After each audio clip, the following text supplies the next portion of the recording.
ଦ୍ୱିତୀୟ ବଂଶାବଳୀ ପୁସ୍ତକ 15 ଅଧ୍ୟାୟର 3 ପଦ। ଇସ୍ରାଏଲ ବହୁକାଳ ପର୍ଯ୍ୟନ୍ତ ସତ୍ୟ ପରମେଶ୍ୱର ବିହୀନ ଓ ଶିକ୍ଷାଦାୟୀ ଯାଜକ ବିହୀନ ଓ ବ୍ୟବସ୍ଥା ବିହୀନ ହୋଇଥିଲେ। ଆମେନ୍।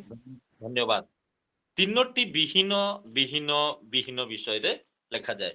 ଦିଦିଙ୍କୁ ଧନ୍ୟବାଦ ଦିଏ, ସୁନ୍ଦର ଭାବରେ ସ୍ପଷ୍ଟ ଭାବରେ ଆମମାନଙ୍କୁ ପଢିକି ଶୁଣେଇଥିବା ହେତୁ ଆଉ ସୁରଭି ଦିଦିଙ୍କୁ ମୁଁ ଧନ୍ୟବାଦ ଦିଏ। ଇସ୍ରାଏଲ ବହୁକାଳ ପର୍ଯ୍ୟନ୍ତ ସତ୍ୟ ପରମେଶ୍ୱର ବିହୀନ,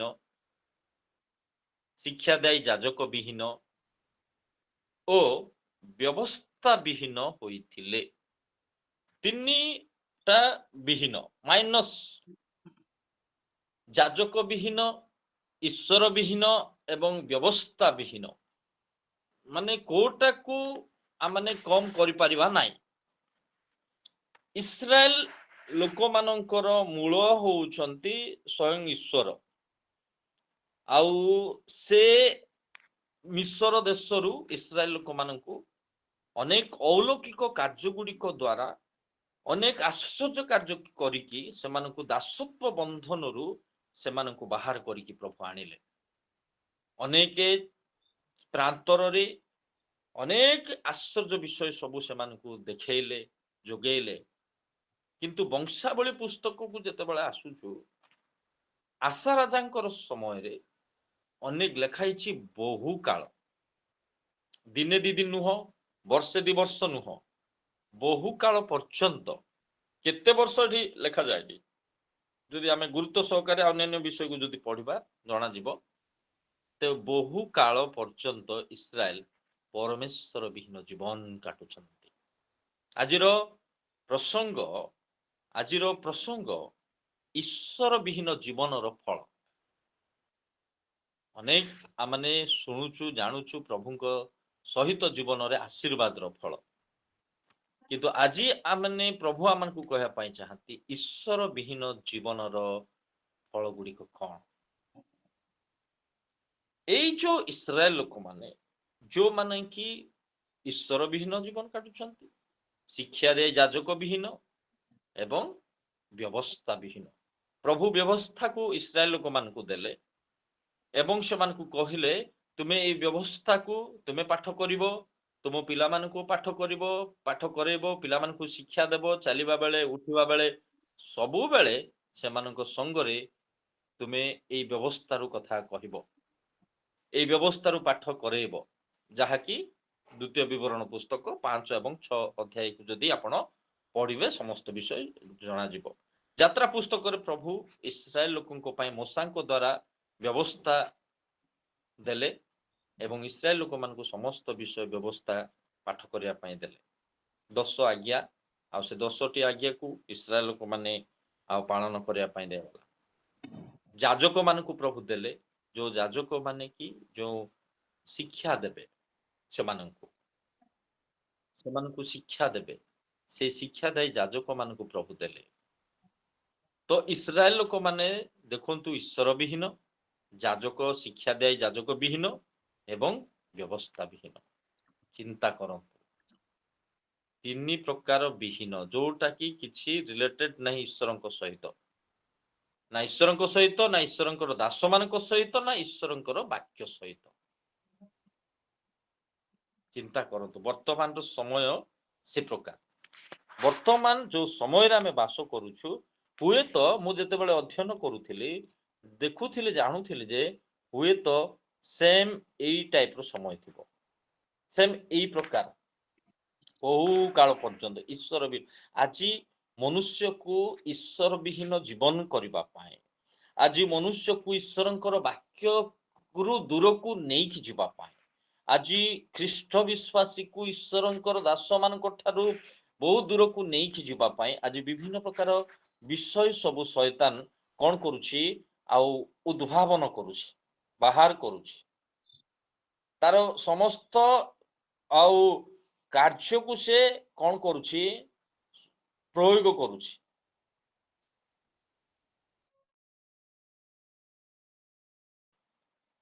ତ ଏଇ ଯୋଉ କାର୍ଯ୍ୟ ଗୁଡ଼ିକୁ ଶୟତାନ ଆଣିକି ପହଞ୍ଚଉଛି, ତାଙ୍କର ମୂଳ ଲକ୍ଷ୍ୟ ଜଣେ ए प्रकार भाबरे गोटे बही रु मु पढुथिली ए जो गुडाक जिंस गुडाक वर्तमान बाहरुची ताहा शैतान रो जागारो प्रिप्लान होउची आ लोक मानको मध्यरे ताहा आनिकी पहुंचौची जद्वारा से माने समस्त विषय को करूछन तो जणे जदि कौनसी क्षेत्र रे जदि आउ अन्य सहित आसक्त हब अन्य विषय सहित आसक्त हब तो ईश्वरंकर वाक्य ठार दूर को चली जीव से किंतु अनेक लोक मध्य अछंती एई स्थान रे मध्य अनेक लोक अछंती जो माने कि ईश्वरंकर वाक्य को सुनंती ध्यान करंती ମୁଁ ଅନେକ ଲୋକଙ୍କ ସହିତ କଥା ହେଇଛି ଜାଣିଛି ମଧ୍ୟ ଯେ ସେମାନେ ଈଶ୍ୱରଙ୍କର ବାକ୍ୟକୁ ଧ୍ୟାନର ସହିତ ଶୁଣନ୍ତି ଧ୍ୟାନର ସହିତ ଯେତେବେଳେ ମଧ୍ୟ କିଛି କାମ ନଥିବ ଈଶ୍ୱରଙ୍କର ବାକ୍ୟକୁ ସେମାନେ ଲେଖନ୍ତି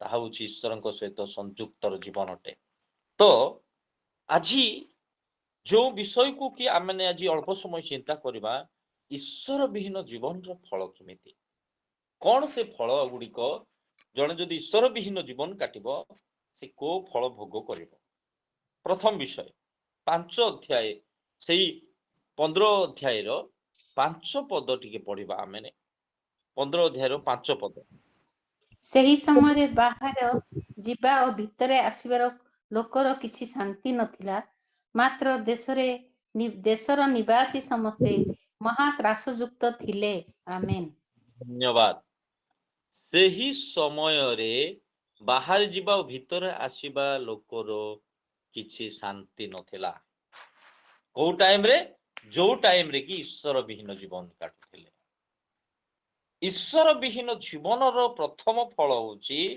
ଶାନ୍ତି ଚାଲିଯାଏ ଜୀବନରେ ଶାନ୍ତି ନାହିଁ ସେମାନେ ଦେଖୁଛୁ ଗୋଟେ ମଣ୍ଡଳୀ ଗୋଟେ ସମାଜ ଗୋଟେ ନଗର ଇସ୍ରାଏଲର ମନୋନୀତ ଈଶ୍ୱରଙ୍କର ମନୋନୀତ ଲୋକମାନେ स्वयं ईश्वर से सहित बास करुले स्वयं ईश्वर से अग्निस्तंभ मेघस्तंभ दे से मिस्र देश बाहर करके आनिले एवं निजे मध्य ईश्वर गर्व करिकी परिचय देले जे आम्भे इस्राएल लोक मानकर परमेश्वर अटु किंतु कालक्रमे ए प्रकार हला से माने ईश्वर विहीन जीवन काटिले आजिका डेट रे जदि आमे देखु स्वयं आमान को पई प्रभु यीशु ख्रीष्ट कौन करूछंती प्रभु यीशु ख्रीष्ट आमाननको पाई निजर बहुमूल्य रक्त बहुमूल्य जीवन को देले कबरस्थ हेले 3 दिन पर मृत्यु को जय करके उठिछंती आमानको पापरु उद्धार करिछंती जतेबेले आमानको पापरु उद्धार करिछंती आमे तांको सहित जीवन काटिबा किंतु जो माने सेई यीशुंको बिना जीवन काटंती सेमानको ठारु शांति चली जाए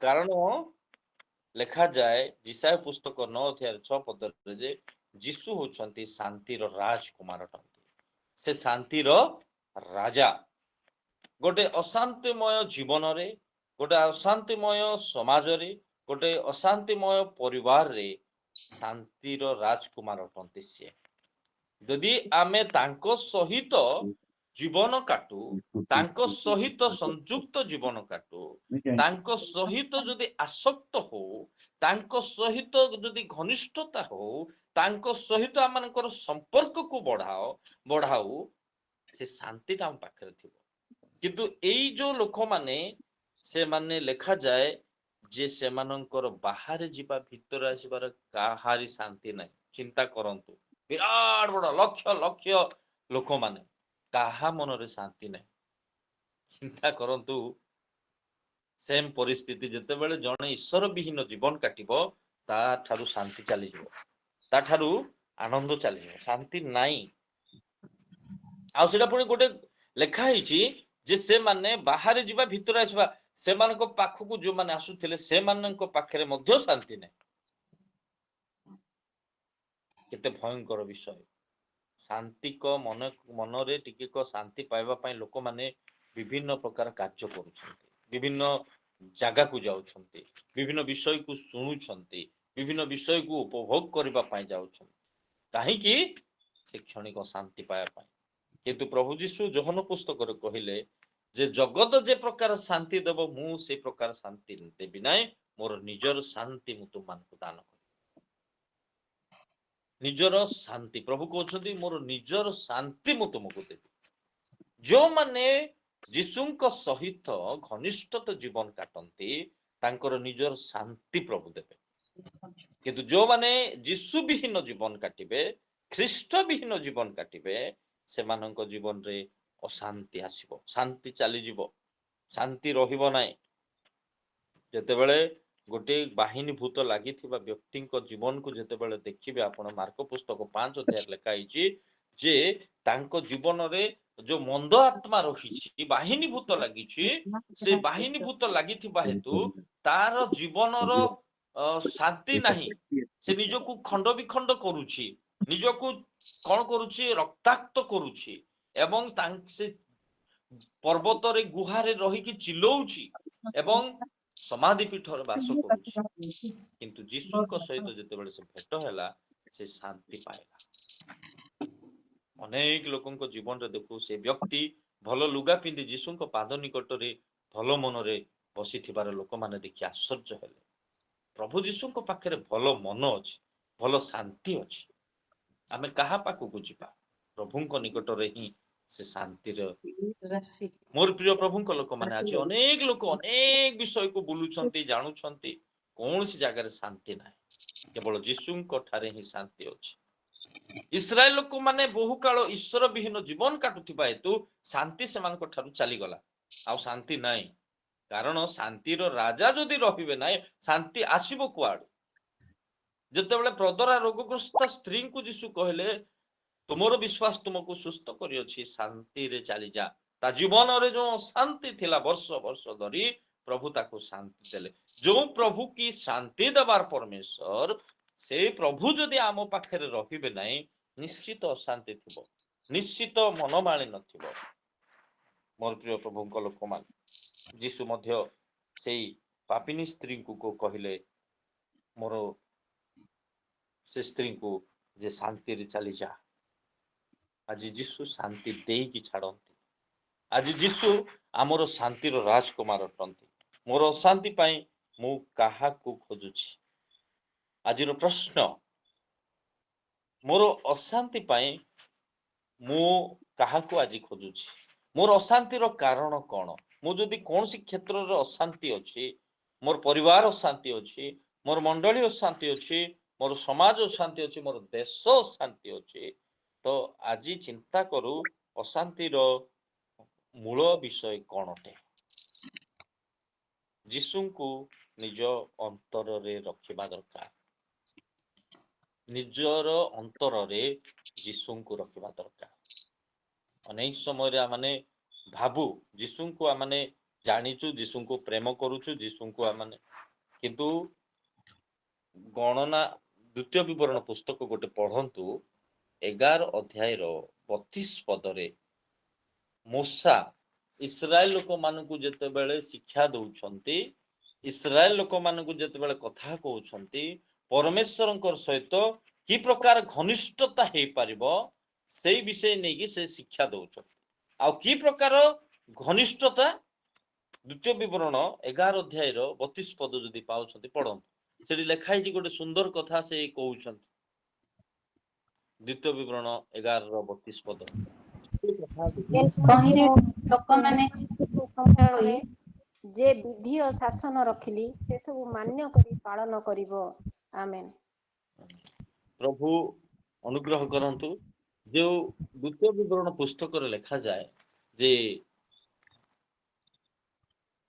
ତୁମ୍ଭେମାନେ କ'ଣ କରିବ, ଯେ ଯେଉଁ ଶାସନ ବିଷୟ ମୁଁ ତୁମମାନଙ୍କୁ ଦେଲି, ଆଉ ସେ ସବୁକୁ ମାନ୍ୟ କରିବ। ମାନ୍ୟ କରିଲେ ଯାଇକି ଶାନ୍ତି ଅଛି। ଦ୍ୱିତୀୟ ବିଷୟ ସେଇ 5 ଅଧ୍ୟାୟ, ଦ୍ୱିତୀୟ ବଂଶାବଳୀ 5 ଅଧ୍ୟାୟର ବା 15 ଅଧ୍ୟାୟର ଆଉ ସେ 5 ପଦ ଲେଖାଯାଏ, ମାତ୍ର ଶାନ୍ତି ନଥିଲା, ମାତ୍ର ଦେଶର ନିବାସୀ ସମସ୍ତେ ମହାତ୍ରାସ ଯୁକ୍ତ ଥିଲେ। ସେଇ 5 ପଦ ଦ୍ୱିତୀୟ ବଂଶାବଳୀ 15 ଅଧ୍ୟାୟର 5 ପଦ ଆଉ ଟିକେ ମୁଁ ପଢ଼ିଲି, ଲେଖାଯାଏ, ବାହାରେ ଯିବା ଭିତରେ ଆସିବା କାହାର ଶାନ୍ତି ନାହିଁ ଏବଂ ଦେଶର ସମସ୍ତେ ମହାତ୍ରାସ ଯୁକ୍ତ ଥିଲେ। ସାହସ ନାହିଁ, ସାହସ ଚାଲିଯାଏ। ଈଶ୍ୱର ବିହୀନ ଜୀବନ, ଜଣଙ୍କ ପାଖରୁ ସାହସ ଚାଲିଯିବ, ଭରସା ନଥିବ। ମହାତ୍ରାସ ଯୁକ୍ତ ମାନେ ଡରିକି ଅଛନ୍ତି, ଭୟରେ ଅଛନ୍ତି, କାଳେ କ'ଣ ହେଇଯିବ, କାଳେ କ'ଣ ମାଡ଼ିକି ଆସିବ, କାଳେ କ'ଣ ବିପଦ ଆସିବ, କାଳେ କ'ଣ ଗୋଟେ ଅଶାନ୍ତି ଆସିବ, କାଳେ କଣ ଗୋଟେ ଅପବିତ୍ର ବିଷୟ ଆସିବ, କାଳେ କଣ ଗୋଟେ ଦୁର୍ଘଟଣା ଆସିବ, ଗୋଟେ ମହା ତ୍ରାସ ଯୁକ୍ତ ଅବସ୍ଥାରେ ଭୟରେ ଥିଲେ, ଡରିକି ଥିଲେ, ସାହସ ନାହିଁ। ଯେତେବେଳେ ସାଉଲଙ୍କ ଠାରୁ ଯେତେବେଳେ ଈଶ୍ୱରଙ୍କର ଆତ୍ମା ଚାଲିଗଲା, ସାଉଲ ଅଶାନ୍ତିରେ ଥିଲେ ଏବଂ ସେ ଦେଶକୁ ଯେତେବେଳେ ଶାସନ କରୁଛନ୍ତି, ଗଲିଆଦ 40 ଦିନ ଆସିକି ଚିଲଉଛନ୍ତି, କିଏ ମୋ ସହିତ ଯୁଦ୍ଧ କରିବ ଆସ। ଜଣକ ପାଇଁ ସୈନ୍ୟ, ଇସ୍ରାଏଲ ସୈନ୍ୟ ମାନେ ଛାଉଣି ଭିତରେ ପ୍ରବେଶ କରି ଯାଉଥିଲେ ଲୁଚିକି, ଡରିକି। ଚିନ୍ତା କରନ୍ତୁ, ଈଶ୍ୱର ଯୋଉଠି ନଥିବେ ନା, ସାହସ ଚାଲିଯିବ, ଭୟ ଆସି ମାଡ଼ିକି ଆସିବ। ଲୋକମାନେ ଭୟଭୀତ ଅବସ୍ଥାରେ, ଯୋଉମାନେ ଆଉ ଟିକେ ମାନେ ଅନେକ ଲୋକଙ୍କ ସହିତ ମୁଁ ତ ମିଶିଛି, ଜାଣିଛି, ଅଳ୍ପ ଅଭିଜ୍ଞ ଭିତରେ କହୁଛି, କେତେ ଲୋକଙ୍କର କିଛି କିଛି ଅନ୍ଧବିଶ୍ୱାସ ଥାଏ, ଅନ୍ଧବିଶ୍ୱାସ ଥାଏ। କାହିଁକି ନା ସେମାନେ ଦୁଇଟି ଜାଗାରେ ପାଦ ଦେଇଥିବା ଲୋକମାନେ, ସେ କହିବେ କାଳେ କାଳେ ଏଇଟା ହେଇଯିବ କି, କାଳେ ସେଟା ହେଇଯିବ କି। ଅନେକ ଲୋକ ବିଭିନ୍ନ ସ୍ୱପ୍ନ ଦେଖିବେ, ଦର୍ଶନ ଦେଖିବେ, କାଳେ ଏଇଟା ହେଇଯିବ, ସେଟା ହେଇଯିବ। କାହିଁକି ନା ଯୀଶୁ ଯେତେବେଳେ ନଥିବେ ନା, ଅନେକ ବିଷୟ ସେମାନଙ୍କୁ ଆଘ୍ରାଣ କରିବ, ଅନେକ ବିଷୟ ସେମାନଙ୍କୁ କଣ କରିବ, ଚିନ୍ତାରେ ପକେଇବ। ଅନେକ ଲୋକ ଦେଖିଥିବେ କ୍ରସ୍ ପିନ୍ଧିଥିବେ, ଅନେକ ଲୋକ ଦେଖିଥିବେ ପୁରା ବଳା ପିନ୍ଧିଥିବେ, ଅନେକ ଲୋକ ଦେଖିଥିବେ ବିଭିନ୍ନ ବିଷୟକୁ କଣ କରିଥିବେ, ସେଟା ଆମକୁ ସୁରକ୍ଷା ଦେବ। ଯଦି ଯୀଶୁ ହୃଦୟରେ ନାହିଁ ତ ଆଉ ଯଦି ଉପରେ ଚେନ୍ ପକେଇକି ଗୋଟେ କ୍ରସ୍ ପକେଇକି ବୁଲିଲେ ଲାଭ କଣ ହବ? ସେଟା ଆମକୁ କଣ ଶାନ୍ତି ସୁରକ୍ଷା ଦେଇପାରିବ? ମୋର ପ୍ରିୟ ପ୍ରଭୁଙ୍କ ଲୋକମାନେ, ଅନ୍ତର ଭିତରେ ଯୀଶୁ ଥିଲେ ସାହସ ଥିବ। ଦାଉଦଙ୍କ ପାଖରେ ଯୀଶୁ ଥିବା ହେତୁ, ଈଶ୍ୱର ଥିବା ହେତୁ ଗଲିଆଦ ସହିତ ଯୁଦ୍ଧ କରିବା ପାଇଁ ଗଲେ, ନାଇଁ ମୁଁ ଯୁଦ୍ଧ କରିବି। ସୈଦ୍ରକ, ମୈସରକ, ଅବେଦନଙ୍କ ପାଖରେ ସ୍ୱୟଂ ଈଶ୍ୱର ଥିବା ହେତୁ ସେମାନେ କହିଲେ, ନାଇଁ ଆମେ ସେ ପ୍ରତିମାକୁ ପ୍ରଣାମ କରିପାରିବୁ ନାହିଁ। ସାହସ ଅଛି। ସେମାନଙ୍କୁ ଅଗ୍ନିକୁଣ୍ଡରେ ପକାଗଲା, ସ୍ୱୟଂ ଈଶ୍ୱର ସେମାନଙ୍କ ସଙ୍ଗରେ ଥିଲେ ଏବଂ ଚତୁର୍ଥ ପୁରୁଷ ସେମାନଙ୍କ ସହିତ ବା ସ୍ୱୟଂ ଈଶ୍ୱର ସେମାନଙ୍କ ସହିତ ଅଗ୍ନିକୁଣ୍ଡରେ ବୁଲୁଛନ୍ତି। ଯୋଉମାନଙ୍କ ପାଖରେ ସାହସ ନଥିବ, ସେମାନେ କଣ ହେଇଯିବେ, ଡରିକି ପଳେଇବେ। ବିଚାରକର୍ତ୍ତା ପୁସ୍ତକକୁ ଯେତେବେଳେ ଦେଖିବେ, ଗିଦିଅନ ଲୁଚିକି ଅଛନ୍ତି, ଗୋଟେ ଖଳାରେ, ଗୋଟେ ଗୁମ୍ଫାରେ ଲୁଚିକି ଅଛନ୍ତି। କାହିଁକି ଲୁଚିକି ଅଛନ୍ତି? ମିଦିଅନ ଲୋକମାନେ ଆସି ସେମାନଙ୍କୁ ଅକ୍ତିଆର କରିଥିଲେ। ଈଶ୍ୱରଙ୍କର ଅବାଧ୍ୟତା ହେତୁ, ଈଶ୍ୱର ବିହୀନ ଜୀବନ ହେତୁ ଜଣେ ଲୁଚି ପଡ଼େ, ଜଣେ ଡରିଯାଏ। ଆଜି ଖ୍ରୀଷ୍ଟ ସମାଜ ମଧ୍ୟ ସେ ପ୍ରକାର ସତ୍ ସାହସ ହେଉନାହିଁ। କଣ ପାଇଁ? କାହିଁକି ଆଗକୁ ଆସିପାରୁନାହିଁ ଖ୍ରୀଷ୍ଟୀୟ ସମାଜ? କାହିଁକି ଆଜି ଅନେକ ଅନ୍ୟାୟ ସହିକି ମଧ୍ୟ ରହିଯାଉଛି? ହୁଏତ ଠିକ ଅଛି, ଅନ୍ୟାୟକୁ ଆମେ ସହୁଛୁ, ନମ୍ର ଭାବରେ ସେଟାକୁ ଗ୍ରହଣ କରୁଛୁ, ଠିକ କଥା। କିନ୍ତୁ ନ୍ୟାୟ ଭାବରେ ତାକୁ ସତ୍ ସାହସ ସହିତ, ଗଭର୍ଣ୍ଣମେଣ୍ଟ ସହିତ ହଉ କିମ୍ବା ଅପୋଜିଟ ପାର୍ଟି ସହିତ ହଉ, କାହିଁକି ଆଜି ଖ୍ରୀଷ୍ଟୀୟ ସମାଜ ଆଜି ଆଗକୁ ଆସୁନାହିଁ? ବହୁତ ଚିନ୍ତାର ବିଷୟ, ବହୁତ ଚିନ୍ତାର ବିଷୟ। ୱେଷ୍ଟବେଙ୍ଗଲରେ ଆପଣମାନେ ଦେଖିଥିବେ, କାଲି ପରଦିନର କଥା, ଗୋଟେ ଚର୍ଚ୍ଚ ଉପରେ ଚଢ଼ିକି ଗୋଟେ କ୍ରସକୁ ଭଙ୍ଗାଗଲା। କାହିଁକି ଆଜି ସ୍ୱର ଉତ୍ତୋଳନ ହେଇପାରୁନାହିଁ? ଖ୍ରୀଷ୍ଟୀୟ ସମାଜ ଆଜି ନିରବଚ୍ଛିନ୍ନ କଣ ପାଇଁ? କାହିଁକି ସେ ସତ୍ ସାହସ ଆସୁନାହିଁ? ମୋର ପ୍ରିୟ ପ୍ରଭୁଙ୍କ ଲୋକମାନେ, ଯେତେବେଳେ ଈଶ୍ୱର ନଥିବେ ନା, ସାହସ ଚାଲିଯିବ। ଈଶ୍ୱର ନଥିଲେ ସାହସ ଚାଲିଯାଏ। ମୋର ପ୍ରିୟ ପ୍ରଭୁଙ୍କ ଲୋକମାନେ, ଯୀଶୁ ଥିଲେ ବିଜୟ ଆସେ, ଯୀଶୁ ଥିଲେ ସାହସ ଆସେ। ପ୍ରଭୁ କହିଲେ ଯେ ମୁଁ ତୁମର ଭରସା ଦାୟ ସାହସ, ମୁଁ ତୁମକୁ ଭରସା ଦେବି। ଯୀଶୁ ଥିଲେ ବିଜୟ ଆସିବ, ଯୀଶୁ ଥିଲେ ସଫଳ ଆସିବ, ଯୀଶୁ ଥିଲେ ଭରସା ଆସିବ, ଯୀଶୁ ଥିଲେ ସମସ୍ତ ପ୍ରକାରର ସମାଧାନ ଆସିବ। ଯଦି ଯୀଶୁ ନାହାନ୍ତି ତ ତ୍ରାସ ଯୁକ୍ତ ଥିବ, ଭୟ ଥିବ, ଆତଙ୍କ ଥିବ, ବିଭିନ୍ନ ବିଷୟରେ ସେ ଚମକି ପଡୁଥିବେ, ବିଭିନ୍ନ ବିଷୟରେ ଭୟ ଥିବ।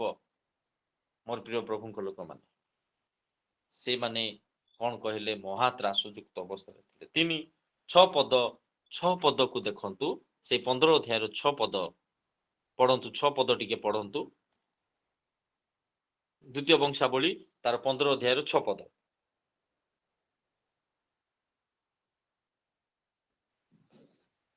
ପୁଣି ସେମାନେ ଗୋଷ୍ଠୀ ବିରୁଦ୍ଧରେ ଗୋଷ୍ଠୀ ଓ ନଗର ବିରୁଦ୍ଧରେ ନଗର ଭିନ୍ନ ହୋଇଥିଲେ, କାରଣ ପରମେଶ୍ୱର ସର୍ବ ପ୍ରକାର ସଙ୍କଟ ଦ୍ୱାରା ସେମାନଙ୍କୁ ତ୍ରାସଯୁକ୍ତ କରିଥିଲେ।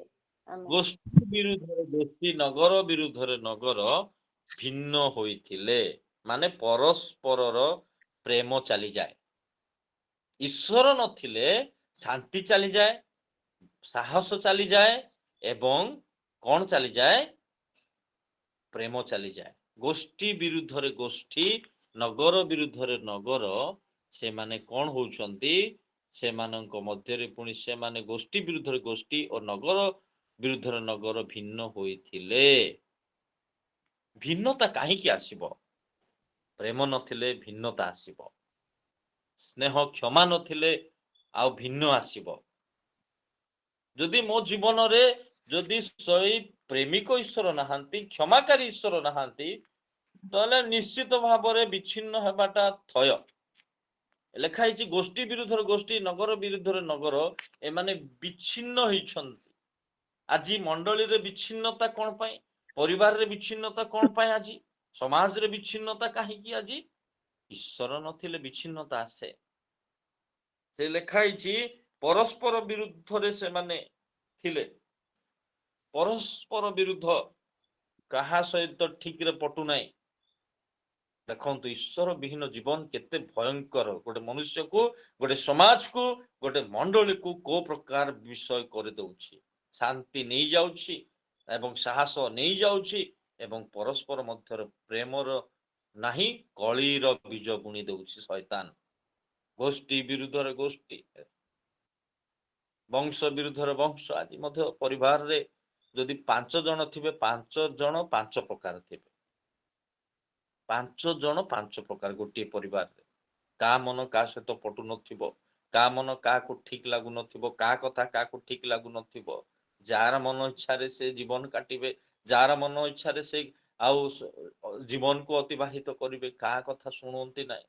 ସ୍ୱାମୀ ସ୍ତ୍ରୀ କଥା ଶୁଣୁନି କି, ସ୍ତ୍ରୀ ସ୍ୱାମୀ କଥା ଶୁଣୁନି କି, ପିଲାମାନେ ବାପା ମାଙ୍କ କଥା ଶୁଣୁନାହାନ୍ତି।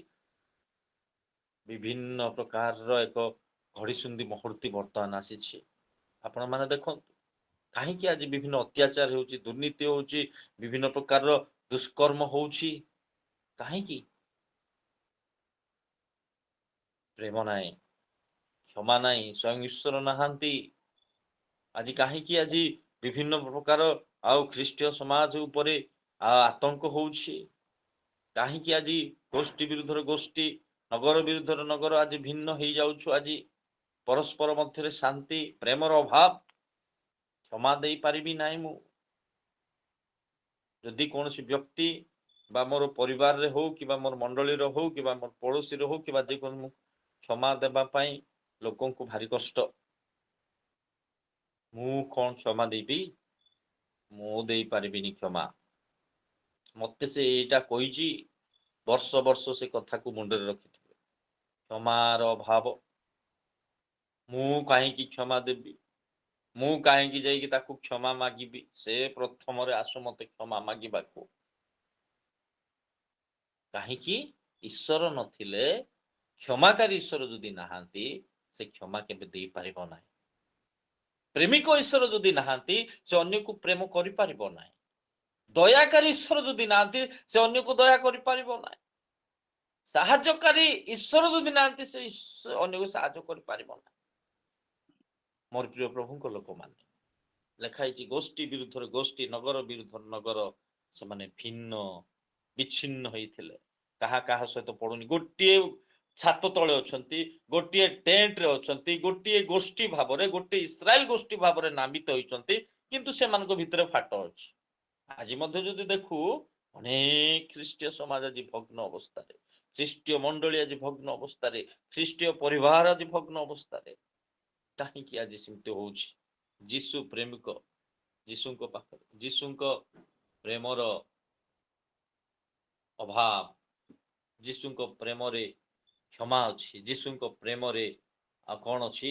ଶାନ୍ତି ଅଛି। ମୋର ପ୍ରିୟ ପ୍ରଭୁଙ୍କ ଲୋକମାନେ,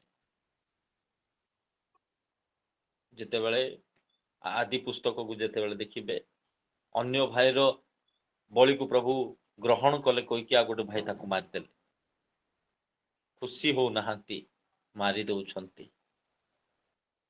ମୋର ପ୍ରିୟ ପ୍ରଭୁଙ୍କ ଲୋକମାନେ, ଜଣେ ଜଣେ ଭାଇ ଯେତେବେଳେ ଉନ୍ନତି ହେଲେ, ଉନ୍ନତି ହେବାର ସ୍ୱପ୍ନ ଦେଖିଲେ, ଯୋସେଫକୁ ତାଙ୍କର ନିଜର ଭାଇମାନେ ହିଁ ତାକୁ ଖାତରେ ପକେଇଦେଲେ, ଅନ୍ୟ ଜାଗାରେ ବିକ୍ରି କରିଦେଲେ। ଅପବ୍ୟୟ ପୁତ୍ରର ଯେତେବେଳେ ଦେଖୁ, ବଡ଼ ପୁଅ ଯେତେବେଳେ ସାନ ପୁଅ ଘରକୁ ଫେରିଛି, ବଡ଼ ପୁଅ ବାହାରେ ରହିଗଲେ। ପଟୁ ନାହିଁ କାହା ସହିତ କାହାକୁ, ଚିନ୍ତାର ବିଷୟ। ମାଥିଉ 24:12 ଲେଖାଯାଏ, ଅଧର୍ମ ବୃଦ୍ଧି ପାଇଲେ ପ୍ରେମ ଶିଥିଳ ହେଇଯାଏ। ଅଧର୍ମ ଯଦି ଆମ ଜୀବନରେ ବଢିବ, ହୃଦୟରେ ବଢିବ, ପରିବାରରେ ବଢିବ, କଳହ ବଢିବ, ପ୍ରେମ ଅଟୋମେଟିକଲି ସ୍ଲୋ ଡାଉନ୍। ବେଳେବେଳେ ଭିପି ପୁରା ଲୋକଙ୍କର ଡାଉନ୍ ହେଇଯାଏ ନା, ଭିପି ପୁରା ଡାଉନ୍ ହେଇଯାଏ, ଆଉ ସୁଗର ଡାଉନ୍ ହେଇଯାଏ, ସେମାନଙ୍କର ଗୋଡ଼ ହାତ ପୁରା କ'ଣ ହେଇଯାଏ, ନିଷ୍କ୍ରିୟ ହୋଇଯାଏ।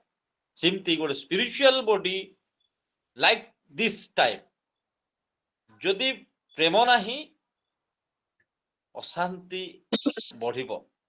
ଅଧର୍ମ ବଢିଲେ ପ୍ରେମ ପୁରା ଅଟୋମେଟିକଲି ଡାଉନ୍ ହେଇଯିବ। ପ୍ରେମ ନଥିଲେ କ୍ଷମା ନାହିଁ, କ୍ଷମା ନଥିଲେ ଶାନ୍ତି ନାହିଁ। କାରଣ ମୋର ପ୍ରିୟ ପ୍ରଭୁଙ୍କ ଲୋକମାନେ, ଲୁକ ପୁସ୍ତକରେ ଲେଖାଯାଏ 15 ଅଧ୍ୟାୟରେ, ମୁଦ୍ରା ପାଇଲା ପରେ, ସେ ଜଣେ ସ୍ତ୍ରୀ ଲୋକ ମୁଦ୍ରା ପାଇଲା ପରେ ଅନେକ ପଡ଼ୋଶୀ ମାନଙ୍କୁ ଡାକିକି ଆନନ୍ଦ କରୁଛି। କାହିଁକି?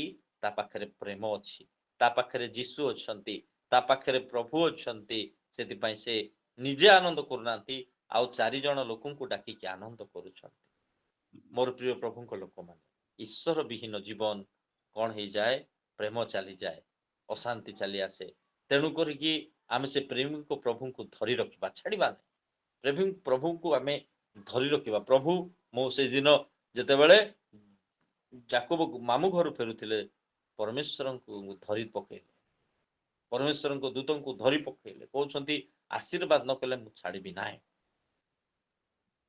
ଯେଉଁ ପ୍ରେମିକ ପ୍ରଭୁ କି ଆମମାନଙ୍କର ଦୈନନ୍ଦିନ ଜୀବନର ସବୁ ବିଷୟକୁ ସେ ପ୍ରେମ କରିକି ଆସନ୍ତି। ଜଣେ ପ୍ରକାର ଗୀତ ଲେଖନ୍ତି, ପ୍ରଭୁ ତୁମରି ଆତ୍ମାଙ୍କର ଦାନ ଏ ପ୍ରକାର ମତେ ଦିଅ, ହେ ଯୀଶୁ, ଯେପରି ମୁଁ ତୁମ ପରି ବଞ୍ଚିବି, ତୁମ ପରି ଦେଖିବି, ତୁମ ପରି ଚାଲିବି, ତୁମ ପରି କଥା ହେବି, ତୁମ ପରି ଚିନ୍ତା କରିବି ଏବଂ ତୁମ ପରି କାର୍ଯ୍ୟ କରିବି। पवित्रात्मा आर दे आशीष, इस मंदिर में तू आ। देखू मैं यीशु समान, बोलू मैं यीशु समान, कहूँ मैं यीशु समान, बनू मैं यीशु समान। गीत रचक कहती, प्रभु तुम आस, मुझे परी तुम परी देखिबी, तुम परी कथा हेबी, तुम परी चलिबी, तुम परी व्यवहार हेबी, तुम परी मु बंचिबी। मोर प्रिय प्रभुଙ୍କ ଲୋକମାନେ, ଆଜି ଯୀଶୁ ଯଦି ଆମ ପାଖରେ ଅଛନ୍ତି, ଆମେ ଯୀଶୁଙ୍କ ପରି ପ୍ରେମକାରୀ ହେଇପାରିବା। ଭିନ୍ନତା ଆସିବ ନାହିଁ, ଏକ ଆସିବ। ସେଥିପାଇଁ ଯୀଶୁ କହିଲେ, ଯଦି ତୁମେ ତୁମର ନୈବେଦ୍ୟ ଆଣୁଛ, ସେ ନୈବେଦ୍ୟ ଆଣିବା ସମୟରେ ଯଦି ତୁମର ଭାଇ ବିରୁଦ୍ଧରେ କୌଣସି କଥା ଅଛି, ନୈବେଦ୍ୟକୁ ଥୋଇ ଦିଅ, ଚାଲିଯାଅ, ଭାଇଙ୍କ ସହିତ ମିଶ, ଆସ, ତାପରେ ବଳି ଉତ୍ସର୍ଗ କର, ତାହେଲେ ଯାଇକି ତୁମ ନୈବେଦ୍ୟ ଗ୍ରହଣ ହବ। ମୋର କାହା ସହିତ ପଟୁ ନଥିବ, କାହା ସହିତ ମୋର ମନମାଳିନ ମିଶୁ ନଥିବ, ମୁଁ କେତେ ଗୀର୍ଜା ଉପାସନା କରେ କି କେତେ ଦାନ, କେତେ ଆଉ ପ୍ରାର୍ଥନା କରେ କିମ୍ବା କେତେ ଯାହା କରେ ନାଇଁ। ସେଥିପାଇଁ କରନ୍ତିୟରେ ପାଉଲ କହିଲେ, ଯଦି ତୁମେ ଭାବବାଣୀ ମଧ୍ୟ କୁହ, କିନ୍ତୁ ଯଦି ତୁମର ପାଖରେ ପ୍ରେମ ନାହିଁ, ତୁମେ ଗୋଟେ ଠନ ଠନ କରୁଥିବା ଗୋଟେ ଶବ୍ଦକାରୀ ଘଣ୍ଟା ସଦୃଶ। ତୁମେ ଭାବବାଣୀ କହିପାର, ଭଲ ପ୍ରଚାର କରିପାର, ଭଲ ଗୀତ ଗାଇପାର, ଭଲ କାର୍ଯ୍ୟ କରିପାର, ଭଲ ସବୁ କରିପାର। ମୋ ବିଷୟରେ ନିଜେ କହିବି, ବିଦ୍ୟୁତ ଭଲ ଗୀତ ଗାଇପାରେ, ଭଲ ପ୍ରଚାର କରିପାରେ, ଯଦି ବିଦ୍ୟୁତ ପାଖରେ ଯଦି ଅନ୍ୟ ପାଇଁ ପ୍ରେମ ନାହିଁ, ଧିକ୍ ତାର ଜୀବନ, ତାର ସବୁ ପ୍ରଚାର, ତାର ସବୁ ବିଷୟ ବୃଥା। ପ୍ରଭୁ ରିଜେକ୍ଟ କରିଦେବେ, ନାଇଁ ହେଇପାରିବନି, ତୁ ମୋ ରାଜ୍ୟରେ ଯୋଗଦାନ କରିପାରିବୁ ନାହିଁ। କାରଣ ତୁ ଅନ୍ୟକୁ କ୍ଷମା ଦେଇପାରୁନୁ, ଅନ୍ୟକୁ ପ୍ରେମ କରିପାରୁନୁ। ମୋର ପ୍ରିୟ ପ୍ରଭୁଙ୍କ ଲୋକମାନେ, ଈଶ୍ୱର ବିହୀନ ଜୀବନ ଏକ ଭୟଙ୍କରତାକୁ ନେଇଯାଏ, କିନ୍ତୁ ଈଶ୍ୱରଙ୍କର ସଂଯୁକ୍ତ ଜୀବନ ଅନ୍ୟକୁ ପ୍ରେମ କରିବା ଶିଖାଏ, ଅନ୍ୟକୁ କ୍ଷମା କରିବାକୁ ଶିଖାଏ, ଅନ୍ୟ ସହିତ ସଂଯୁକ୍ତ ହେବାକୁ ଶିଖାଏ। That is the love of God. ଆଜି ଅନେକ ଲୋକ, ମୁଁ ଆପଣମାନଙ୍କ ସହିତ ଅପରିଚିତ ଥିଲି, ଆପଣମାନଙ୍କର ସହିତ ସହଭାଗିତାକୁ ଆସିବା ପୂର୍ବରୁ ଯୀଶୁଙ୍କର ରକ୍ତ ଆମମାନଙ୍କୁ ଏକାଠି କରିଛି। ଆଉ ଯୀଶୁଙ୍କର ରକ୍ତ ଯେଉଁମାନେ ଏକାଠି କରିଛି, ଆମେ ସମସ୍ତେ ଗୋଟିଏ ପ୍ଲାଟଫର୍ମରେ, ଗୋଟିଏ ଷ୍ଟେଜରେ, ଗୋଟିଏ ପରିବାରରେ ଆମେ ଆଜି ଅଛୁ। ପରସ୍ପର ପାଇଁ ପ୍ରାର୍ଥନା କରୁଛୁ, ପରସ୍ପରକୁ ଦେଖା ଚାହାଁ ହେଉଛୁ, ପରସ୍ପରର ସୁଖ ଦୁଃଖ ହେଉଛୁ, ପରସ୍ପରକୁ ସାହାଯ୍ୟ କରୁଛୁ। କାହିଁକି? ସେ ଯୀଶୁଙ୍କ ପ୍ରେମ ଆପଣମାନଙ୍କ ପାଇଁ ଅଛି, ଆପଣମାନଙ୍କ ପାଖରେ ଅଛି ବୋଲି ସେ ପ୍ରେମରେ ଆପଣମାନେ ଆମ ପାଇଁ ପ୍ରାର୍ଥନା କରନ୍ତି। ମୋର ପ୍ରିୟ ପ୍ରଭୁଙ୍କ ଲୋକମାନେ, ଚତୁର୍ଥ ବିଷୟ 6 ଅଧ୍ୟାୟ, ସେ 6 ଅଧ୍ୟାୟରେ ଆଉ ଗୋଟେ କଥା ଲେଖାଯାଏ ଯେ ସେମାନେ ଆଉ କ'ଣ ହଉଛନ୍ତି, ଯେ ପରସ୍ପର ବିରୋଧରେ ଭିନ୍ନ ହେଇଥିଲେ, କାରଣ ପରମେଶ୍ୱର ସର୍ବପ୍ରକାର ସଙ୍କଟ ଦ୍ୱାରା ସେମାନଙ୍କୁ ତ୍ରାସଯୁକ୍ତ କରିଥିଲେ। ଏକତା ଚାଲିଯାଏ, ଏକତା ନାହିଁ, ଏକ ମନର ଅଭାବ ହେଇଯାଏ। ଭିନ୍ନତା ଆସିଲେ ଏକତା ଚାଲିଯାଏ, ଏକ ମନ ଚାଲିଯାଏ, ଏକ ସହଭାଗିତା ଚାଲିଯାଏ, ଏକ ଆନନ୍ଦ ଚାଲିଯାଏ, ଏକତା ରହେ ନାହିଁ। ଯୋହନ 17 ଅଧ୍ୟାୟ 11ରେ ଯୀଶୁ ଗୋଟିଏ ପାଇଁ ପ୍ରାର୍ଥନା କଲେ, ପ୍ରଭୁଙ୍କ ନିକଟରେ ତୁମମାନେ ଯେପରି ଏକ ହୁଅ। ବିଭିନ୍ନତା ଆସେ, ଯୀଶୁ ନଥିଲେ ବିଭିନ୍ନତା ଆସେ।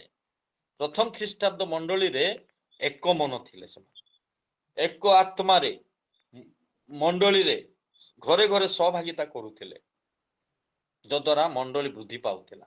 ସମସ୍ତଙ୍କର ସେମାନେ ପ୍ରିୟ ପାତ୍ର ହଉଥିଲେ ଏବଂ ପରିତ୍ରାଣ ପ୍ରାପ୍ତ ହଉଥିବା ଲୋକମାନଙ୍କୁ ପ୍ରଭୁ ପ୍ରତ୍ୟେକ ଦିନ ମଣ୍ଡଳୀ ସହିତ ସଂଯୁକ୍ତ କରିଥିଲେ। ନଟ୍ ପ୍ରଚାର କରୁନାହାନ୍ତି, ସେମାନଙ୍କର ଲାଇଫଷ୍ଟାଇଲ ଯୋଗୁଁ ମଣ୍ଡଳୀ ବଢୁଥିଲା। ଲାଇଫଷ୍ଟାଇଲ ଯୋଗୁଁ ପ୍ରଭୁ ପରିତ୍ରାଣ ପ୍ରାପ୍ତ ହଉଥିବା ଲୋକମାନଙ୍କୁ ମଣ୍ଡଳୀ ସହିତ ସଂଯୁକ୍ତ କରିଥିଲେ। ସେମାନଙ୍କର ଲାଇଫଷ୍ଟାଇଲ ସକାଶେ, ସେମାନଙ୍କର ଏକ ମନ, ଏକ ଚିତ୍ତ, ଏକ ଭାବାପନ୍ନ ସକାଶେ ସେମାନେ ସମସ୍ତଙ୍କର ପ୍ରିୟ ପାତ୍ର ବି ହଉଥିଲେ। ଇଆଡେ ମଣ୍ଡଳୀ ବଢୁଥିଲା, ସେମାନେ ପ୍ରିୟ ପାତ୍ର ହଉଥିଲେ।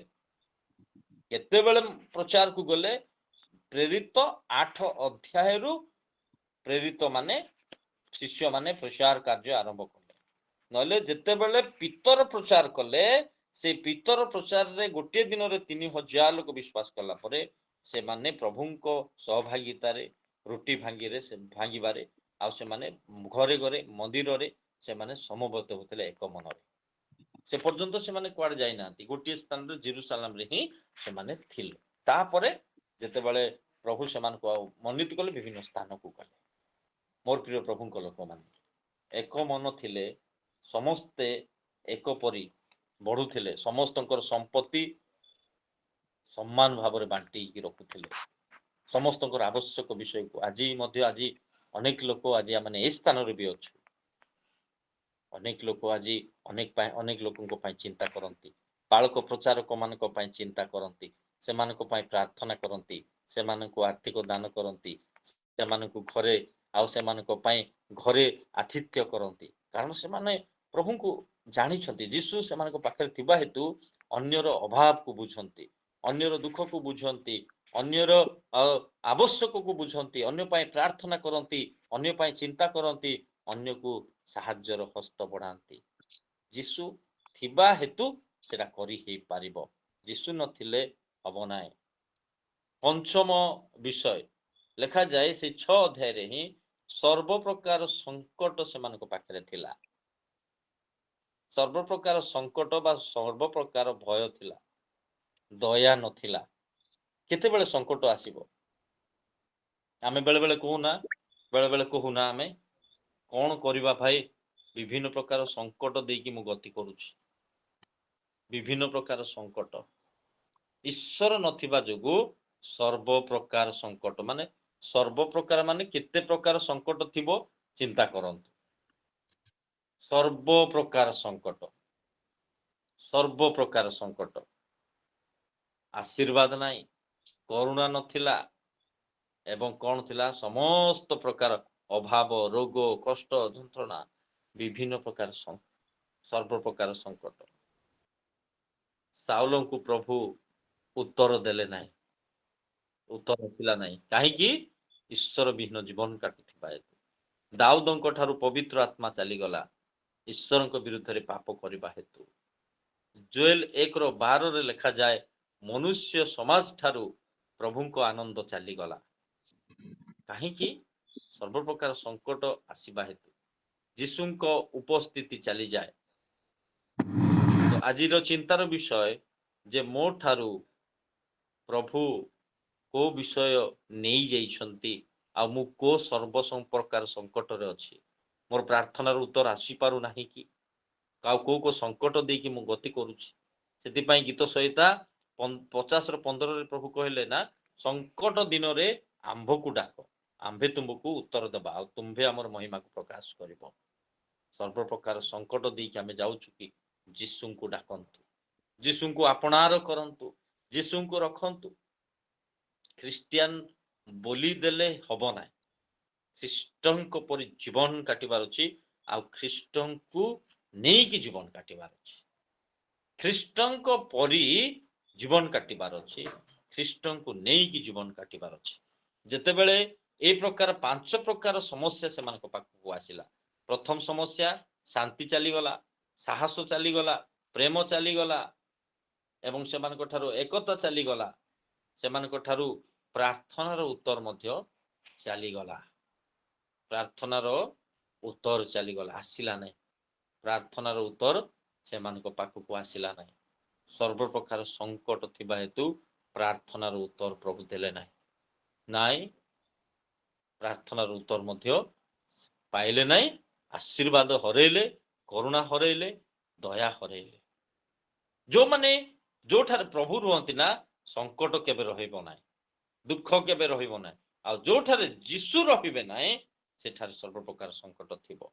ତେଣୁ ମୋର ପ୍ରିୟ ପ୍ରଭୁଙ୍କ ଲୋକମାନେ, ସେମାନେ ଯେତେବେଳେ ନିଜର ଭୁଲକୁ ବୁଝିଲେ, ନିଜର ଭୁଲକୁ ବୁଝିକି ସେଇ 15 ଅଧ୍ୟାୟର, ଆଉ ମୁଁ ଅନୁରୋଧ କରିବି ଭଉଣୀକୁ ଆଉ 8 ପଦ ଟିକେ ପଢନ୍ତୁ, 8 ପଦ ଟିକେ ପଢନ୍ତୁ, 15 ଅଧ୍ୟାୟର 8 ପଦ। ଏଥିରେ ଆଶା ଏହି ସବୁ କଥା ଓ ଓବେଦ ଭବିଷ୍ୟତ ବାକ୍ୟ ଶୁଣନ୍ତେ ସାହସ ପାଇଲେ। ପୁଣି ଜିହୁଦା ଓ ବିନ୍ୟାମୀନର ସମୁଦାୟ ଦେଶରୁ ଓ ଇଫ୍ରାଇମର ପର୍ବତମୟ ଦେଶରେ ହସ୍ତଗତ କରିଥିବା ନଗର ସବୁରୁ ଘୃଣାଯୋଗ୍ୟ ବସ୍ତୁ ସବୁ ଦୂର କଲେ। ଆଉ ସଦାପ୍ରଭୁଙ୍କ ଚରଣ ସମ୍ମୁଖସ୍ଥ ସଦାପ୍ରଭୁଙ୍କର ଯଜ୍ଞ ବେଦୀ ପୁନର୍ବାର ସଜାଡ଼ିଲେ। ଆମେନ୍। ଧନ୍ୟବାଦ। ଯେତେବେଳେ ଏସବୁ ସର୍ବପ୍ରକାର ସଙ୍କଟ ଆସିଲା, 5 ପ୍ରକାର ସମସ୍ୟା ସେମାନଙ୍କ ପାଖକୁ ଆସିଲା, ଶାନ୍ତି ଚାଲିଗଲା, ପ୍ରେମ ଚାଲିଗଲା, ଏକତା ଚାଲିଗଲା, ସାହସ ଚାଲିଗଲା, ପ୍ରାର୍ଥନାର ଉତ୍ତର ଚାଲିଗଲା। ସେମାନେ ସର୍ବପ୍ରକାର ସଙ୍କଟରେ ସମାଜ ଆଜି ଗତି କରୁଛନ୍ତି। ତ ପ୍ରଭୁଙ୍କ ଆଡୁ ଯେତେବେଳେ ବାଣୀ ଆସିଲା, ତ ସେ ବାଣୀକୁ ସେମାନେ ଶୁଣିଲେ, ପ୍ରଭୁଙ୍କ ଆଡୁ ବାର୍ତ୍ତା ଆସିଲା, ଶୁଣିଲେ ଏବଂ ସେମାନେ କଣ କରୁଛନ୍ତି, କଣ ସିଦ୍ଧାନ୍ତ ନେଲେ? ଘୃଣା ଯୋଗ୍ୟ ବସ୍ତୁ ସବୁ, ପ୍ରଭୁଙ୍କର ଯାହା ଘୃଣା ବସ୍ତୁ ସବୁ ସେମାନଙ୍କ ସମାଜ ଠାରୁ ଦୂର କରୁଛନ୍ତି। କୋଉ ବିଷୟ ଆଜି ସ୍ଥାନ ପାଇଛି? ପ୍ରଭୁ ନାହାନ୍ତି ମାନେ ଆଉ ଗୋଟେ ଘୃଣା ବିଷୟ ଅଛି। ତେଣୁକରି ସେ ଘୃଣା ଯୋଗ୍ୟ ବିଷୟ ସବୁକୁ ସେମାନେ କଣ କରୁଛନ୍ତି? 8 ପଦରେ ଦେଖିଲୁ, ସେମାନେ ସଦା ପ୍ରଭୁଙ୍କର ସମସ୍ତ ଦେଶରୁ ସେମାନେ ସଦା ପ୍ରଭୁଙ୍କର ଘୃଣା ଯୋଗ୍ୟ ବସ୍ତୁ ସବୁ କଣ କରେ? ଦୂର କଲେ। ଚିନ୍ତା କରିବା, ଆଜି ଯଦି ଅଶାନ୍ତି ଅଛି, ଯଦି ଆଉ କୌଣସି ସର୍ବପ୍ରକାର ସଙ୍କଟ ଅଛି, ତାହେଲେ କୋଉ ଘୃଣା ବିଷୟ ଆଜି ମୋ ଠାରେ ବାସ କରୁଛି ତାକୁ ଦୂର କରିବାର ସେମାନେ ଦୂର କଲେ। କଣ ସବୁ ପ୍ରଭୁଙ୍କର ଘୃଣା ଯୋଗ୍ୟ ବିଷୟ ମୋ ଠାରେ ଅଛି, ତାକୁ ଦୂର କରିବାକୁ ପଡିବ। ପ୍ରଭୁଙ୍କର ଯଜ୍ଞ ବେଦୀକୁ ସେମାନେ କଣ କରୁଛନ୍ତି? ପୁନର୍ବାର ସଜାଡ଼ିଲେ। ପୁନର୍ବାର ଅର୍ଥ ମାନେ ଯାହା ଥିଲା ଭାଙ୍ଗି ଯାଇଥିଲା, ତେଣୁ କରିକି ସେଟାକୁ ସେମାନେ ରିବିଲ୍ଡିଂ କରୁଛନ୍ତି। ପୁନର୍ବାର ସଜାଡ଼ିବାର ମିନ୍ସ ରିବିଲ୍ଡିଂ କରୁଛନ୍ତି। ଆଜି ପ୍ରାର୍ଥନାର ଜୀବନ, ବାକ୍ୟ ଅଧ୍ୟୟନର ଜୀବନ, ବାକ୍ୟ ପାଳନର ଜୀବନ, ପ୍ରଭୁଙ୍କୁ ଭୟ କରିବାର ଜୀବନ, ଆଉ ପ୍ରଭୁ ଆତ୍ମିକ ଜୀବନରେ ବଢୁଥିବାର ଜୀବନ ଯଦି ଆମେ ଭାଙ୍ଗି ଦେଇଛୁ, ଆମେ ପ୍ରାର୍ଥନା ଠିକରେ କରିପାରୁନାହୁଁ, ସମୟ ପ୍ରଭୁଙ୍କୁ ଦେଇ ପାରୁନାହୁଁ, ଦରକଚିଆ ହେଇକି ଭାଙ୍ଗିଯାଏ। ଆମକୁ ତାକୁ ପୁନଃନିର୍ମାଣ କରିବାର ଅଛି। ଯଜ୍ଞ ବେଦୀର ମୁଖ୍ୟ ହଉଛି ପରମେଶ୍ୱରଙ୍କ ସହିତ ମନୁଷ୍ୟର ସାକ୍ଷାତ। ପରମେଶ୍ୱରଙ୍କ ସହିତ ମନୁଷ୍ୟର ଆଦାନ ପ୍ରଦାନ ହଉଥିଲା। ଯଜ୍ଞ ବେଦୀରେ ବିଭିନ୍ନ ପ୍ରକାର ପାପାର୍ଥକ ବଳି, ଦୋଷାର୍ଥକ ବଳି, ମଙ୍ଗଳାର୍ଥକ ବଳି, ବିଭିନ୍ନ ପ୍ରକାର କୃତଜ୍ଞର ବଳି ଉତ୍ସର୍ଗ କରୁଥିଲେ। ପ୍ରଭୁ କଣ କରୁଥିଲେ? ଆଘ୍ରାଣ କରୁଥିଲେ। ବର୍ତ୍ତମାନ ଯୁଗରେ ପ୍ରାର୍ଥନା ହଉଛି ପରମେଶ୍ୱରଙ୍କ ସହିତ ଗୋଟେ ସମ୍ପର୍କ କରିବାର ମାଧ୍ୟମ। ଯଦି ପ୍ରାର୍ଥନାର ଯଜ୍ଞ ବେଦୀ ଯଦି ଆମର ଭାଙ୍ଗି ଯାଇଛି, ଆମକୁ ସଜାଡ଼ିବାକୁ ପଡ଼ିବ। ଯଦି କୌଣସି ଘୃଣାଜନକ ବସ୍ତୁ ଅଛି, ଆମକୁ ସେ ସବୁଠାରୁ ଦୂର କରିବାକୁ ପଡ଼ିବ। ଯେତେବେଳେ ଏଲିୟ ପ୍ରାର୍ଥନା କରିବାକୁ ଗଲେ, ଅଗ୍ନି ଆସିଲା ନାହିଁ, 450 ବାଲ ଭବିଷ୍ୟତ ବକ୍ତା ଫେଲ ମାରିଲେ। ଏଲିୟ ପ୍ରାର୍ଥନା କଲେ, ପୁନର୍ବାର ଯଜ୍ଞ ବେଦୀ ସଜାଡ଼ିଲେ, ପ୍ରାର୍ଥନା କଲେ, ଅଗ୍ନି ଆସିଲା। ଯଦି ଆମେ ସଜାଡ଼ିବା, ଆଶୀର୍ବାଦ ଆସିବ। ଯଦି ସଜାଡ଼ିବା, ଆଶୀର୍ବାଦ ଆସିବ। ସେମାନେ ଲେଖା ହେଇଛି 15 ଅଧ୍ୟାୟର 12 ପଦରେ ଯେ 15 ଅଧ୍ୟାୟ ପରମେଶ୍ୱରଙ୍କୁ ଅନ୍ୱେଷଣ କରିବା ପାଇଁ ସେମାନେ ସିଦ୍ଧାନ୍ତ ନେଉଛନ୍ତି। ଘୃଣାଯୋଗ୍ୟ ବସ୍ତୁ ଦୂର କଲେ, ଯଜ୍ଞ ବେଦୀ ସଜାଡ଼ିଲେ ଏବଂ ପରମେଶ୍ୱରଙ୍କୁ ଖୋଜିବାକୁ ଆରମ୍ଭ କଲେ। ସର୍ବାନ୍ତକରଣ ସହିତ ସେମାନେ ଡିସିସନ ନେଉଛନ୍ତି। 14 ପଦରେ ଲେଖାଯାଏ, ସର୍ବାନ୍ତକରଣ ସହିତ ପ୍ରଭୁଙ୍କର ସେମାନେ ପ୍ରଶଂସା ଆରାଧନା କରୁଛନ୍ତି। ସେଥିପାଇଁ କଣ ଆସିଲା? 15 ଅଧ୍ୟାୟର 15 ପଦରେ ଲେଖାଯାଏ, ଆଉ ପ୍ରଭୁଙ୍କର ଉଦ୍ଦେଶ୍ୟ ସେମାନେ ପାଇଲେ। ଯୋଉ ପ୍ରଭୁ କି ସେମାନେ ହରେଇଥିଲେ, ପ୍ରଭୁଙ୍କର ଉଦ୍ଦେଶ୍ୟ ପାଇଲେ। ଦ୍ୱିତୀୟ ବିଷୟ, ପ୍ରଭୁଙ୍କ ଠାରୁ ବିଶ୍ରାମ ପାଇଲେ। 15 ଅଧ୍ୟାୟର 15 ପଦରେ ବିଶ୍ରାମ ନଥିଲା, ଶାନ୍ତି ନଥିଲା, ଶାନ୍ତି ପାଇଲେ। 15 ଅଧ୍ୟାୟର 19 ପଦରେ ଲେଖାଯାଏ, ପ୍ରଭୁ ଯୁଦ୍ଧ ବନ୍ଦ କଲେ। ଅଶାନ୍ତି ଥିଲା, ଯୁଦ୍ଧ ଥିଲା, ଗୋଷ୍ଠୀ ବିରୁଦ୍ଧରେ ଗୋଷ୍ଠୀ ଯୁଦ୍ଧ ଥିଲା। ସେ ଯୁଦ୍ଧକୁ ପ୍ରଭୁ ବନ୍ଦ କଲେ। ଝଡ଼ ତୁଫାନକୁ ପ୍ରଭୁ ବନ୍ଦ କରନ୍ତି, ଅଭାବକୁ ପ୍ରଭୁ ବନ୍ଦ କରନ୍ତି, ସମସ୍ୟାକୁ ପ୍ରଭୁ ବନ୍ଦ କରନ୍ତି, ରୋଗକୁ ପ୍ରଭୁ ବନ୍ଦ କରନ୍ତି, ଅସୁସ୍ଥକୁ ପ୍ରଭୁ ବନ୍ଦ କରନ୍ତି, ସମସ୍ତ ପ୍ରକାରର ବିଶୃଙ୍ଖଳାର ଝଡ଼ ବତାସକୁ ପ୍ରଭୁ ବନ୍ଦ କରନ୍ତି ଯୀଶୁ ଯେତେବେଳେ ଆମ ଜୀବନ ଡଙ୍ଗାରେ ଥାଆନ୍ତି। ତେଣୁ ସେମାନେ ସମସ୍ୟାରୁ ସମାଧାନ ପାଇଲେ। ଲେଖାଯାଏ ଅନେକ ଦିନ ପର୍ଯ୍ୟନ୍ତ, ପ୍ରାୟ ଲେଖା ହେଇଛି ସେଇ ଶେଷ ପଦରେ ଲେଖା ହେଇଛି 15 ଅଧ୍ୟାୟର ଶେଷ ପଦରେ, ପୁଣି ଆଶା ରାଜାଙ୍କର ଅଧିକାରରେ 35 ବର୍ଷ ପର୍ଯ୍ୟନ୍ତ ଆଉ ଯୁଦ୍ଧ ନହେଲା। ଆଉ ଯୁଦ୍ଧ ହେଲା ନାହିଁ, ଅଶାନ୍ତି ହେଲା ନାହିଁ। ପ୍ରଭୁଙ୍କୁ ପାଇଲେ, ପ୍ରଭୁଙ୍କର ଆଶୀର୍ବାଦ ପାଇଲେ, ପ୍ରଭୁଙ୍କର ଉଦ୍ଦେଶ୍ୟ ପାଇଲେ ଏବଂ ପ୍ରଭୁଙ୍କ ଠାରୁ ସେମାନେ କଣ ପାଇଲେ? ପ୍ରଭୁଙ୍କ ଠାରୁ ବିଶ୍ରାମ ପାଇଲେ ଏବଂ ପ୍ରଭୁଙ୍କ ଠାରୁ ଉଦ୍ଧାର ପାଇଲେ। ଯେଉଁମାନେ ଅଶାନ୍ତିରେ ଥିଲେ, ଶାନ୍ତି ସେମାନଙ୍କ ପାଖକୁ ଆସିଲା। 35 ବର୍ଷ ପର୍ଯ୍ୟନ୍ତ ଆଉ ଯୁଦ୍ଧ ହେଲା ନାହିଁ, ସମସ୍ତେ ଶାନ୍ତିରେ ରହିଲେ। ଦେଖନ୍ତୁ ମୋର ପ୍ରିୟ ପ୍ରଭୁଙ୍କ ଲୋକମାନେ, ଈଶ୍ୱର ବିହୀନ ଜୀବନ କଣ କରିଦିଏ? ଶାନ୍ତି ହରଣ କରିଦିଏ। ଯଦି ଆମେ ନିଜର ଭୁଲକୁ ବୁଝି ଆମର ପ୍ରାର୍ଥନାର ଯୋଗ୍ୟ ବେଦୀକୁ ସଜାଡ଼ିବା, ପ୍ରଭୁ ସ୍ୱୟଂ ଆସିବେ, ଆମମାନଙ୍କୁ ଶାନ୍ତି ଦେବେ ଏବଂ ଆମମାନଙ୍କୁ ବିଜୟ ଦେବେ ଏବଂ ଆମମାନଙ୍କୁ ପ୍ରଭୁ ସର୍ବ ସଙ୍କଟରୁ, ସର୍ବପ୍ରକାର ଅଭାବରୁ, ସର୍ବପ୍ରକାର ରୋଗରୁ, ସର୍ବପ୍ରକାର ବିଫଳତାରୁ ପ୍ରଭୁ ଆମମାନଙ୍କୁ ଉଦ୍ଧାର କରିବେ। 35 ବର୍ଷ ପର୍ଯ୍ୟନ୍ତ ସେ ସ୍ଥାନରେ ଆଉ ଯୁଦ୍ଧ ହେଲା ନାହିଁ, ଶାନ୍ତିରେ ଲୋକମାନେ ବାସ କଲେ। ଆପଣମାନଙ୍କୁ ମଧ୍ୟ ଆଜି ପ୍ରଭୁ ପ୍ରମିସ୍ କରନ୍ତି, ଆପଣମାନଙ୍କୁ ମଧ୍ୟ ଆଜି ପ୍ରଭୁ ପ୍ରତିଜ୍ଞା କରନ୍ତି, ଯଦି ଆମେ ଆମର ଯୋଗ୍ୟ ବେଦୀ, ପ୍ରାର୍ଥନାର ଯୋଗ୍ୟ ବେଦୀ ସଜାଡ଼ିକି ପ୍ରଭୁଙ୍କୁ ଅନ୍ୱେଷଣ କରିବା, ପ୍ରଭୁ ସ୍ୱୟଂ ଆସିବେ ଏବଂ ଆମମାନଙ୍କ ଠାରୁ ସର୍ବ ପ୍ରକାର ସଙ୍କଟ ଅଭାବ ଦୂର କରି ସ୍ୱୟଂ ସେ ଆମ ସହିତ ବାସ କରି ଆମକୁ ଏକ ଖ୍ରୀଷ୍ଟ ବିଜୟ ଜୀବନ କାଟିବାରେ ସାହାଯ୍ୟ କରିବେ। ପ୍ରଭୁ ଆମମାନଙ୍କୁ ବାକ୍ୟ ଦ୍ୱାରା ଆଶୀର୍ବାଦ କରନ୍ତୁ। ଆମେ ନିଜ ନିଜକୁ ସମୀକ୍ଷା କରିବା ଯେ ଆଜି ମୁଁ ଈଶ୍ୱରଙ୍କ ସହିତ ଅଛି ନା ଈଶ୍ୱର ବିହୀନ ଜୀବନ କାଟୁଛି। ପ୍ରଭୁ ଏ ପଠିତ ବାକ୍ୟରେ ଆମମାନଙ୍କୁ ଆଶୀର୍ବାଦ କରନ୍ତୁ। ଧନ୍ୟବାଦ।